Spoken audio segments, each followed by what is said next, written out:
నేడు తెలంగాణ రాష్ట్ర ముఖ్యమంత్రి కేసీఆర్ చైనా పర్యటనకు వెళ్లనున్నారు. మొత్తం 10 రోజుల పాటు సాగనున్న ఈ టూర్లో ద్వైపాక్షిక చర్చలు పెట్టుబడుల లక్ష్యంగా పెట్టుకుంది తెలంగాణ సర్కార్. తొలి విదేశీ పర్యటన సింగపూర్ తర్వాత మరో విదేశీ పర్యటనకు సిద్ధమయ్యారు తెలంగాణ రాష్ట్ర ముఖ్యమంత్రి కేసీఆర్. రాష్ట్ర ప్రగతి లక్ష్యంగా నేడు ఆయన చైనాకు వెళ్తున్నారు. ఈ పర్యటనకు సీఎంతో పాటు మొత్తం 15 మందితో కూడిన రాష్ట్ర ప్రతినిధి బృందం వెళ్తుంది.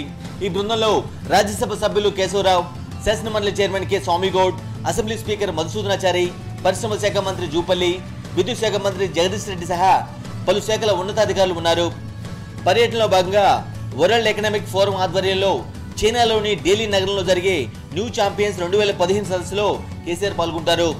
అనంతరం అక్కడి ప్రధాన నగరాలు బీజింగ్, షాంఘై, డేలియన్, హాంకాంగ్, షెంజన్లను రాష్ట్ర ప్రతినిధి బృందం సందర్శిస్తుంది.